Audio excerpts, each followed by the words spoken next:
अस्सलाम वालेकुम, this is Imami Jafri and you all are watching Republic of Bus. आज हम एक न्यूज़ पर जो बहुत ज़्यादा सरगर्दा हैं कि रिसेंटली एक न्यूज़ और बहुत ज़्यादा एक्टिव हो रही है कि नस्ल फ्रीडम फाइटर्स किल 22 इंडियन सोल्जर्स, बॉडी रिकवर्ड। इस टैगलाइन को सुन के ऑब्वियसली सारी चीज़ें क्लियर नहीं होती। कौन है नस्ल फाइटर, क्यों मारा इन्होंने 22 सोल्जर्स को, कहाँ के ये सोल्जर्स हैं, कहाँ के ये रहने वाले हैं, ये सारी डिटेल्स हम आज आपको अपने इस रिव्यू आर्टिकल में देंगे। सबसे पहली बात तो ये हु आर नस्ल्स एंड नस्लाइट्स।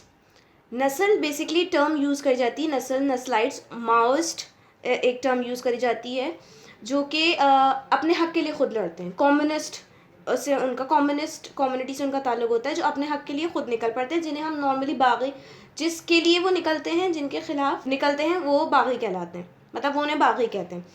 तो सॉर्ट ऑफ ये कम्युनिस्ट उससे बिलोंग करते हैं। और इंडिया की ये ख़बर है, इंडिया में ये सारे फसादात हो रहे हैं, इंडिया में ये मार धाड़ खून खराबा हो रहा है।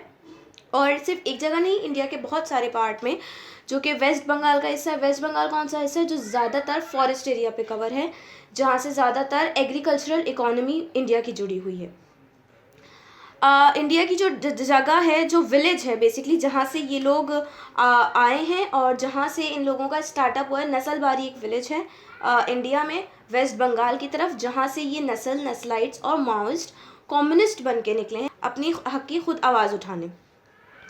बेसिकली 1967 से ये कौन नस्लबारी जो गांव था उसमें तो काफ़ी अरसे से ये लोग रिहाइश पजीर थे, लेकिन 1967 से पिछले 50 सालों से ये स्ट्रगल कर रहे हैं अपने हक के लिए। कम्युनिज्म पार्टी है इंडिया की जो अपने हक के लिए खुद आवाज़ उठाने वालों को आगे करती है लेकिन आज से तकरीबन, जिसे आप कह लें, 2 साल पहले ही स्प्लिट हुई, और एक तो इंडियन कम्युनिज्म पार्टी ही रही और दूसरी ये इंडिया मार्क्सिस्ट लेनिनिस्ट के नाम से ये पार्टी अलग हुई, जिन्होंने वेस्ट बंगाल को कवर करा और नस्लबारी जो नाम से मुजाहिदीन कह लें उनके, वो आगे बढ़े। इंडिया के बहुत से डेवलप्ड एरियाज़ और रूरल साउदर्न और eastern India, rural southern area जो इंडिया के गांव देहात साउथ एरिया में आते हैं, जहां पर आप उसको जगहों के नाम है छत्तीसगढ़, ओडिशा, आंध्र प्रदेश और तेलंगाना। वहाँ पर इन नस्ल फाइटर्स की एक्टिविटीज़ को नोटिस किया जाता है जिनका ताल्लुक, जिनका बैकग्राउंड इंडियन कम्युनिस्ट पार्टी से है। क्या ज़रूरत आन पड़ी जिसकी वजह से इन नस्ल फाइटर्स को, इन नस्लबारियों को हुकूमत के ख़िलाफ़, डेमोक्रेसी के ख़िलाफ़ और फ़ौजियों के ख़िलाफ़, पुलिस के ख़िलाफ़, वहाँ की फ़ोर्सेस के ख़िलाफ़ खुद निकलना पड़ा? बेसिकली नस्लबारी में तो ये लोग काफ़ी अरसे से रिहाइश पजीर थे, लेकिन वहाँ पर उनको हक उनके पूरे नहीं दिए जा रहे थे। दूसरों के बारे में तो इंडिया बहुत बोलता है कि उसको ये हक नहीं मिल रहा। जो बलोच मिलिटेंट्स यहाँ के हैं तो उनके लिए कहता है कि उन्हें हक नहीं दे रहा पाकिस्तान, और उनको आज़ाद करो, उनको इंडिया का हिस्सा करो। अब अपने बारे में क्या कहेगा? उनकी ख़वातीन के साथ रेप किया जा रहा है, उनके साथ हैरेसमेंट की जा रही है, उनको किडनैप किया जा रहा है, उनके राइट्स उन्हें नहीं दिए जा रहे, जो उनका हक है, जो इकोनॉमी में वो अपना हिस्सा डाल रहे हैं, अपना एग्रीकल्चरल जो पार्ट वो इंडिया का फाइनेंस में रोल निभा रहे हैं, उन्हें उस चीज़ के राइट्स नहीं मिल रहे। तभी वो लोग पिछले 50 साल से स्ट्रगल कर रहे हैं। लेकिन अब ये स्ट्रगल बढ़ते बढ़ते बढ़ते इतनी आगे चली गई है क्योंकि अब इकोनॉमी को उन्होंने अपने हर किसी की ज़रूरत होती है पैसे की, आमदनी कि पैसा आए, आमदनी बढ़े, तो इस वजह से उन्होंने अपने इन हुकूक के लिए आवाज़ उठाना खुद स्टार्ट करी। लेकिन अब उनका साथ देने वाला ना डेमोक्रेसी, कोई पॉलिटिशियन साथ नहीं दे रहा, आर्मी साथ नहीं दे रही, पुलिस साथ नहीं, तो क्या करते बेचारे? उन्होंने अब अपने हक के लिए खुद आवाज़ उठाना स्टार्ट करी। इंडिया के मुताबिक वो बागी हो चुके हैं, लेकिन बेसिकली अपने हक के लिए, जो हक उनको नीड है, उनको नहीं मिल रही उनकी चीज़ें। अगर आप जाकर उनके बारे में पढ़ें, उनकी रिसर्च करें, उनको 50 सालों से कितनी लैक ऑफ राइट्स का सामना है, उस बात का गवाह उनका मीडिया भी खुद बनता है। अच्छा, बेसिकली वो कौन सा वाक़या था जिसकी वजह से ये ख़बर इतनी मशहूर हुई, ये ख़बर इतनी फैली कि इंटरनेशनली इस ख़बर की वाहवाही हो रही है? वो है कि रिपोर्ट किया गया छत्तीसगढ़ में मोर देन 22 ट्रूप्स, 22 आर्मी के फोर्स के उन्होंने बंदे, जो नस्ल फाइटर्स हैं, उन्होंने मार गिराए, 30 से ज़ायद को ज़ख्मी किया, और उनका जो मेन कमांडर है वो अभी तक मिसिंग है। अच्छा, बेसिकली वो कौन सा वाक़या है जिस खबर की वजह से, जिस हादसे की वजह से, जिस रोनुमाई की वजह से इंटरनेशनली ये न्यूज़ बनी और सबको इस वाक़े का पता चला? बेसिकली जब ये फसादात बढ़ते बढ़ते बढ़ते इतने हद तक पहुँचे कि उन लोगों ने अपनी राइट्स के लिए खुद करना पड़ा, उन पे आर्मी वैसे ही जुल्म कर रही है। अगर वो अपने हक के लिए प्रोटेस्ट कर रहे थे, ये पिछले 50 साल की ख़बरों को, जो हादसात हुए, मैं उसको समराइज़ करके बता रही हूँ कि जो अगर वो प्रोटेस्ट कर रहे थे, अगर वो धरने दे रहे थे, अगर वो रैलियाँ निकाल रहे थे, तो उन पे जुल्म हो रहा था, उन्हें मारा जा रहा था और बहुत ही ब्रूटली किलिंग करी जा रही थी।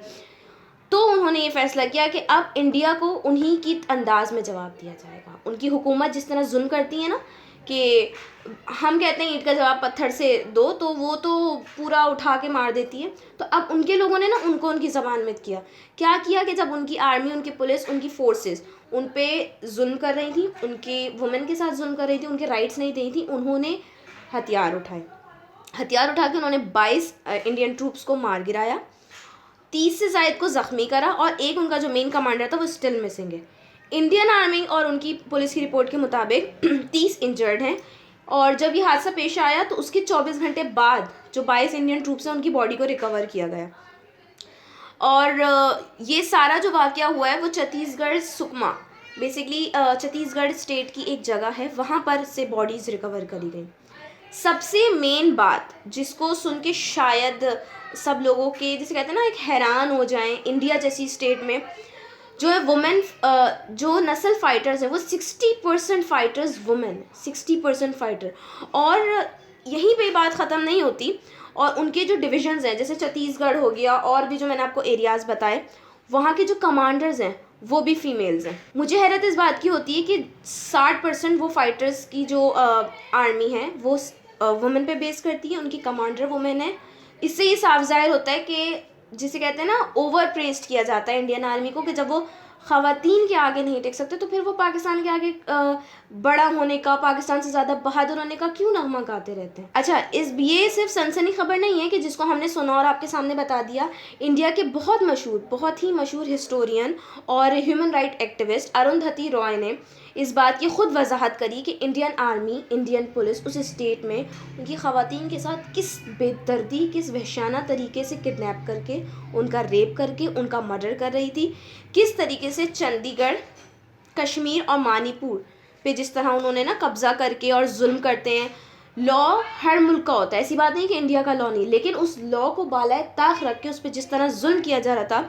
और आर्मी की जो स्पेशल फोर्सेज हैं, हैरत की बात होती है ना, आर्मी की स्पेशल जो फोर्सेज हैं वो उन पे पावर एक्ट थी कि वो ये सब कुछ कर रही थी। उन्होंने खुद, एक इंडियन एक्टिविस्ट ने ये बात बताई है कि ये जुल्म उन पर हो रहा था। इस सब हादसे के बाद जब ये एक इंटरनेशनल न्यूज़ बनी, उसके बाद अब तो कुछ करना था उन्हें, अब कुछ बड़ा उन्हें शो ऑफ करना था। तो इंडियन गवर्नमेंट ने ये स्टेट करा कि तारम एंड सुकमा, बेसिकली ये उस जगह में एक छोटी सी जगह है, वहाँ पर जहाँ ये इंसिडेंट 22 ट्रूप्स को मारने का इंसिडेंट पेश आया। चंडीगढ़ स्टेट है जहाँ पे सुकमा एक जगह थी, उस जगह का आप कह लें एक हिस्सा तारम, वहाँ पर ये इंसिडेंट पेश आया। तो जब 24 घंटे के बाद बॉडीज़ रिकवर हो गई, उसके बाद इंडियन आर्मी ने हेलीकॉप्टर्स के ज़रिए, ड्रोन के ज़रिए उन्होंने उस विलेज की, उस एरिया की निगरानी करी। जो विलेजर्स हैं कहाँ छुपे हैं, जो बेसिकली नस्ल फाइटर्स हैं वो कहाँ छुपे हैं, कहाँ से हमला कर रहे हैं। हेलीकॉप्टर्स के ज़रिए, ड्रोन्स के ज़रिए उन्होंने ये ऑपरेशन विलेजर्स के ख़िलाफ़ किया। और इस ऑपरेशन के दौरान भी नस्ल फाइटर्स ने उन पर काउंटर अटैक करा, उन पे करा। बहुत सी बटालियन जो उनका आर्मी का फोर्स का हिस्सा था वो भाग खड़ी हुई इंडियन आर्मी का, और कुछ जो वहाँ रहे वो मरे, और कुछ अभी भी उसकी कैजुअल, एक तरीके से कह लें, जो हेलीकॉप्टर सराउंड कर रहा है, ड्रोन के ज़रिए वो निगहदाश्त कर रहे हैं, उसका हिस्सा है। अच्छा, अब क्योंकि ये सिचुएशन ना हाथ से निकलती जा रही है, इंटरनेशनली बहुत बदनामी हो रही है, तो उन्होंने 2 फोर्स तैयार करी, डिस्ट्रिक्ट रिजर्व फोर्स और स्पेशल टास्क फोर्स। अच्छा, बेसिकली उन्होंने जब इन 2 फोर्सेस का, स्पेशल टास्क फोर्स और डिस्ट्रिक्ट रिजर्व फोर्स का हिस्सा साथ लिया, मदद मांगी, उनके साथ मिलकर ऑपरेशन कर रहे हैं हेलीकॉप्टर और ड्रोन के थ्रू, तो उसमें उन्होंने कुछ 18 जगह बेसिकली नए सिक्योरिटी कैंप्स लगाए, उस एरिया को पूरे तरीके से आप कह लें कवर करने के लिए, नज़र में रखने के लिए। 18 कैंप्स उन्होंने, सिक्योरिटी कैंप्स साउथ बस्तर में लगाए, एक कैंप उन्होंने मिनपा पे लगाया, और जहाँ पे 15 CPRF जवान मारे गए। जो 15 CPRF जवान मारे गए थे वो मिनपा में जो एक जगह कैंप लगा है, वो 22 मार्च को, आप जो लास्ट ईयर गुजरा है 2020, उसमें 22 मार्च को नस्ल फाइटर्स के हाथों वो 15 CPRF जवान मारे गए थे। इसी सारी ये जो 50 साल से चल रहा है, इसी के दौरान मिस्टर कुमार, इंडिया के जो एक जर्नलिस्ट हैं, एक्टिविस्ट हैं, उन्होंने बहुत ही बात करी कि नस्ल फाइटर्स हालांकि विलेजर्स होने के बावजूद, हालांकि इतनी ब्रूटली उनके लैक ऑफ राइट्स हो रहा है, उसके बावजूद जो वो ग्रेनेड्स यूज़ कर रहे हैं वो इम्प्रोवाइज्ड हैं। मतलब इतना उन पे बर्बरियत हो रही थी, इतना उन पे जुल्म हो रहा था कि उन्होंने हर तरीके से अपने आप को इस तरह ढाला कि अब उन्हें, जिसे कहते हैं ना जंग मार, उनको ज़िंदगी की फ़िक्र ही नहीं है ना, अब तो उन्हें लड़ना है। जो उन्होंने 50 साल से बर्दाश्त किया, जो और शायद उससे पहले से हो रहा हो, हमें तो 50 साल का पता है। अगर यही चीज़ें पाकिस्तान में होती तो इंडिया ने एक लंबा राग लापा हुआ होता कि पाकिस्तान में ये हो रहा है, जो कि होता है। बलूचिस्तान मिलिटेंट्स जो हर मुल्क में होता है ना, लेकिन हम उनके हक हुकूक नहीं खाते, और अगर उनके हुकूक खाए जाते हैं तो बहुत बुरी बात है। लेकिन ज़रा से उस पर कि उनको अलग करो, उनको हक नहीं दे रहा पाकिस्तान, और बना तो लिया था हिस्सा, और अब उन्हें अलग करो, और अपने मसाइल को छोड़कर वो हमारे मसाइल में कूदने के शौकीन होते हैं ना, तो अब वो क्या कहेंगे? या अब वही वो अपनी गीदड़ बग्गियाँ स्टार्ट कर देंगे कि नहीं ऐसा कुछ नहीं है, अब ये हो रहा था वो हो रहा था। या ये भी शायद अब पाकिस्तान पे डाल दिया जाए ना कि हमने ही वहाँ पे ये नस्ल फाइटर्स भेजे हैं लड़ने के लिए, क्योंकि इंडिया का तो यही काम होता है कि कुछ भी हो जाए, अपनी कौम अपने कानून को कुछ नहीं देखते। बस वो जो पाकिस्तान ने किया उसके खिलाफ, तो पाकिस्तान को भी चाहिए कि हम, मैं ये नहीं कह रही कि इंडिया के खिलाफ, लेकिन जो लोग अपने हुकूक के लिए लड़ रहे हैं उनके हुकूक में हम उनका साथ दें, आवाज़ बने हम उनकी, उनके हक दिलाने की उन्हें कोशिश करें। हम यहाँ प्रोटेस्ट करें, इंडिया की चीज़ों का बाइकआउट करें, और जितना हो सके हम उन लोगों के साथ रहें, क्योंकि उन्होंने 50 साल से इस जुल्म जोर को बर्दाश्त करा है। Thank you for watching republic of बस। For more videos please subscribe to our channel.